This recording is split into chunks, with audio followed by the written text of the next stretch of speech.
Baik, beberapa perkara berkenaan dengan iqamat.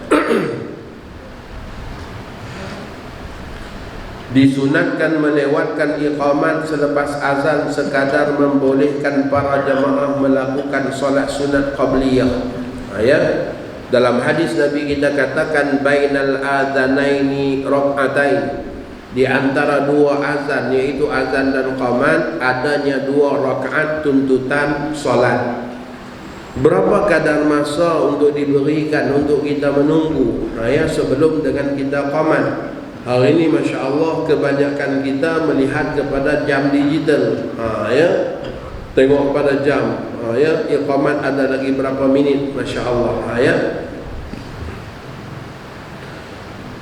Dalam hadis Nabi SAW sebagaimana yang disebutkan dalam Musnad Imam Ahmad, begitu juga diriwayatkan oleh Imam At-Tabarani dan juga Al-Asbahani daripada Sayyidina Ubay bin Ka'ab radhiyallahu taala anhu, bahwa Nabi kita SAW berpesan kepada Sayyidina Bilal, jadikanlah selang waktu antara azan dan iqamah sekadar orang yang sedang makan dapat menyelesaikan makannya, kemudian bersiap dan datang ke masjid. Masya Allah. Waktu azan dia tengah makan contohnya, maka dia selesaikan makan kemudian dengan tenang, maksudnya bukan dengan tergopoh-gapoh, bukan dengan cepat-cepat. Dia selesaikan makan, dia berwudu, langsung dia datang ke masjid. Kira-kiranya agak-agaknya berapa minit. Manakala dalam riwayat yang lain pula sebuah hadis yang diriwayatkan daripada Sayyidina Anas bin Malik radhiyallahu taala anhu, bahwa Nabi kita sallallahu alaihi wasallam berpesan kepada Sayyidina Bilal untuk menjadikan ruang waktu antara azan dan iqamah sekadar orang yang sedang mandi, dapat dalam bilik air, dapat menyelesaikan mandiannya, kemudian bersiap wudu dan datang ke masjid. Maka apabila dua hadis yang sedemikian, ulama kita buat satu pencantuman kedua-dua hadis dalam waktu-waktu kebiasaan, contohnya seperti zuhur, asar, maghrib dan juga isya, maka kadar waktu antara azan dan iqamah 10 menit sesuai dengan waktu-waktu itu. Kebiasaannya ada orang yang makan.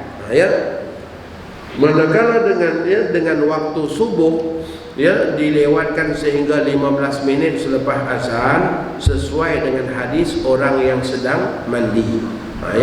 Dia mandi, kemudian dia nak bersiap, dia nak berwudu, nak apa, kemudian datang ke masjid. Maka itulah kebiasaannya waktu yang telah pun dilakukan di tempat-tempat kita dan di kebanyakan tempat lain, di mana pada waktu subuh kita beri ruang waktu yang agak panjang sampai 15 menit. Manakala pada waktu-waktu yang lain hanya sekadar 10 menit.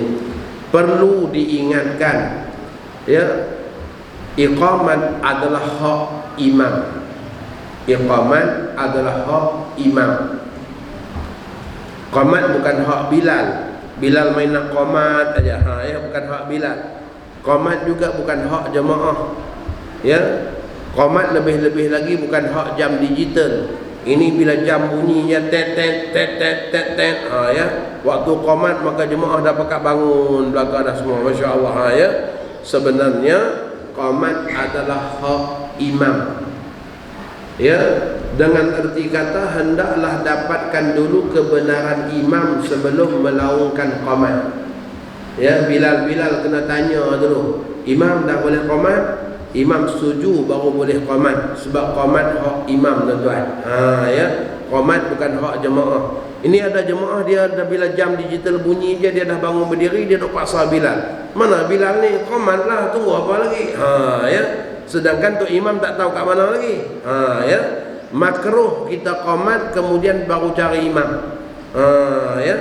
Qamat dulu baru cari imam, hukum dia makruh. Sunatnya ialah cari imam dulu baru qamat. Sebab tu Sayyidina Bilal bin Rabah, beliau bila nak melaungkan qamat, beliau akan tengok dulu Nabi kita ada ataupun tidak ada. Saat Nabi kita ada, beliau berdiri di hadapan rumah Nabi, beliau katakan as-salah ya Rasulullah. Bila Nabi kita izinkan, barulah Sayyidina Bilal qamat.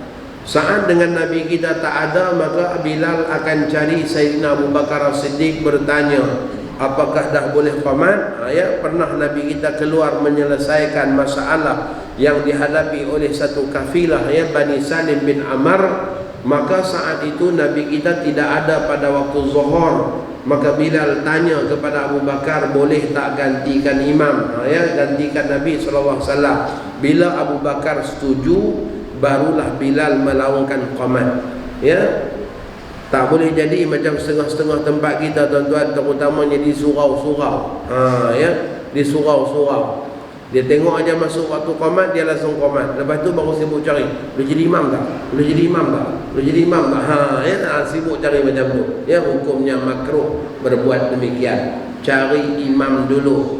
Dah ada orang yang nak mengimamkan solat, baru kita qamat. Jadi qamat adalah hak imam. Qamat hak imam. Qamat bukan hak para jamaah nak mendesak makmum qamat, nak mendesak Bilal qamat. Qamat adalah hak imam rawatib. Maka hendaklah dapatkan dulu persetujuan imam untuk diqamatkan solat.